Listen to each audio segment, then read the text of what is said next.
I'm with Badar Khushnood, who's the former chairman of Pakistan Software House Association and part of the faculty at the business school at LUMS. Sir, thank you so much for giving us your time.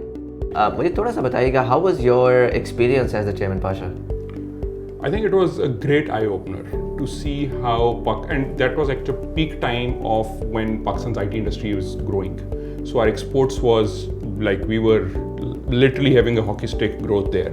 So it has been growing rapidly, and we have seen not only domestic digital transformation happening, but also growth in demand from the global side, because Pakistan's PR globally is also improving as well. So it was phenomenal to work with overall about 6,000 companies who are exporting and about 15 to 20,000 companies who are registered in Pakistan. So great experience. Very cool. And how do you see the growth happening over the coming years now that you have this sort of holistic view top down?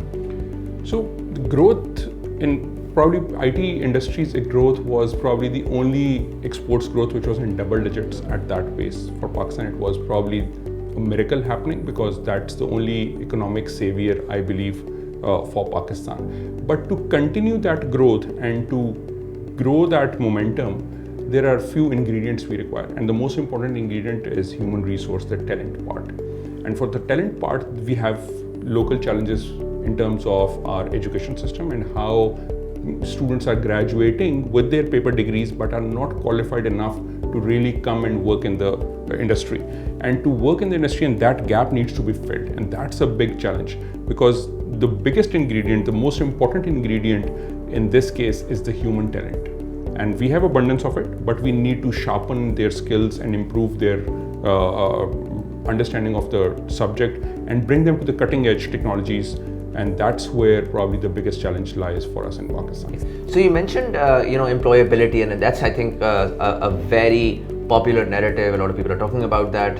How do you think initiatives like knowledge streams can help bridge that gap and help essentially students be a part of their sort of corporate journey? So that's a very important question. So the challenge is that the industry and academia they grow at a different pace. I wouldn't say anyone has a challenge, but they grow at a different pace. So to match that pace, because the industry has now been growing at a much faster pace, and not just in Pakistan but globally, and to catch up to that industry standard, we need to have our students and academia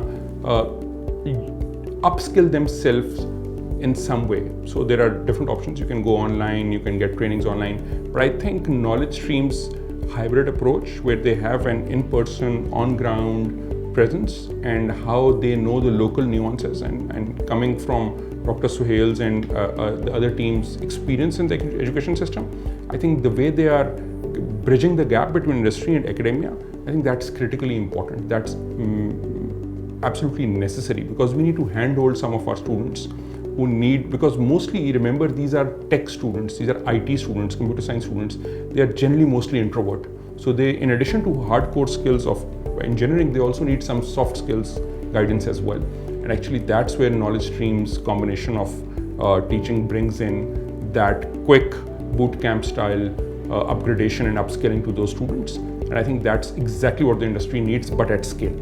So we need it, and we need a lot more initiatives, and we need scaling up of these initiatives, because what we have estimated, by the way, in the industry is that we need about 40 to 60,000 engineers to additionally add another $1 billion to exports. So we have a very clear idea of how many graduates we require, which are industry standard, and actually knowledge stream can really play a vital role in bridging that gap. Makes sense. Badar, thank you so much for your time. My pleasure.